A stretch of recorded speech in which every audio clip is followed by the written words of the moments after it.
নমস্কাৰ, মোৰ নাম পোহৰাম বাঙি, মই দিচাংমুখৰ ঘৰ। আমাৰ ৰঙালাও যিবোৰ এতিয়া গৈছে আমি দিচাংমুখৰ পৰা পঠিয়াইছোঁ আৰু এবাৰ 1500 কুইণ্টেল আমি ডুবাইলৈ পঠিয়াম বুলি আমি হেৰি কৰিছোঁ। তাৰপাছত আমি এনেকৈ আগৰ পৰা আমি নিজাববীয়াকৈ দি আছিলোঁ।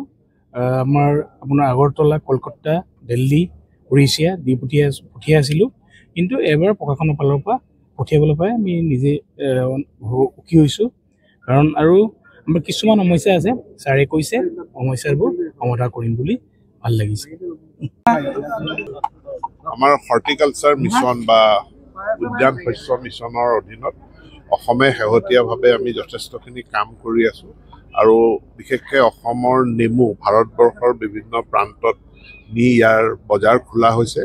আৰু আজি শিৱসাগৰত মই ৰঙালাও আৰু নেমু বিদেশলৈ ডুবাইলৈ ইয়াৰ পৰা ৰপ্তানি কৰাৰ কাৰণে বিশেষ উদ্যোগ জিলাখনৰ কৃষি বিভাগ জিলা প্ৰশাসনে গ্ৰহণ কৰিছিলে। তাৰ প্ৰথমটো কনচাইনমেণ্ট মই আজি ইয়াত ফ্লেগ অফ কৰোঁ সতীৰ্থ বিধায়ক সুশান্ত বৰগোহাঁইৰ সৈতে।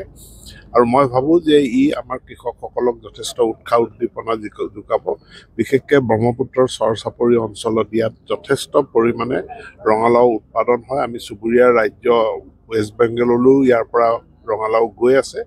আৰু আজি আমি যিহেতু বিদেশলৈ ৰপ্তানি কৰাৰ এটা কনচাইনমেণ্ট ইয়াৰ পৰা প্ৰেৰণ কৰিছোঁ, ই স্থানীয় অৰ্থনীতিক সবল কৰিব আৰু যি দুটা দিহিংমুখ আৰু দিচাংমুখৰ দুটা ফাৰ্মাৰ কোম্পানী, এই কোম্পানীকেইটাকো যথেষ্ট উৎসাহ উদ্দীপনা যোগাব। পানীৰ সমস্যাটো বিশেষকৈ বহুত হয়, পানী যোগানটো।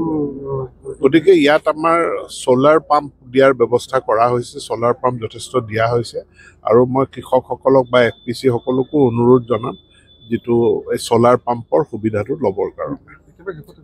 দিখৌমুখৰ যি কোৰাগুৰি চাপৰি আছে, চাপৰি তাতো যথেষ্ট সংখ্যক ৰঙালাওকে আদি কৰি যিবোৰ ৰবি শস্য আছে উৎপাদন হয়। কিন্তু আমি যেতিয়া সংবাদ সংগ্ৰহ কৰিবলৈ যাওঁ তেওঁলোকৰ এটা আপত্তি থাকে যে ইয়াত বীজটো তেওঁলোকে ভালকৈ নাপায়, আৰু দ্বিতীয়তে পানী যোগানটো একেবাৰে সুবিধাই নাই। নিশ্চিতভাৱে তাতে পানীৰ মূল চলিউশ্যনটো হ'ল ছ'লাৰ, আৰু নহ'লে আমি ইলেক্ট্ৰিক। কিন্তু কাৰণ ডিজেল পাম্পটো ছাষ্টেইনেবল নহয়, তাৰ সেইটো মানে বহনক্ষম নহয় ডিজেল পাম্পৰ, কাৰণ খৰচ বেছি হয়, উৎপাদন সিমান পোৱা নাযায়। গতিকে ছ'লাৰ বা ডাইৰেক্ট ইলেক্ট্ৰিক কাৰেণ্ট আমি য'ত য'ত দিব পাৰিছোঁ, এতিয়া খেতি পথাৰবিলাকলৈও আমি ইলেক্ট্ৰিচিটি দিম। গতিকে ইলেক্ট্ৰিচিটি আৰু য'ত দিব নোৱাৰোঁ তাত ছ'লাৰৰ ব্যৱস্থা কৰা হ'ব।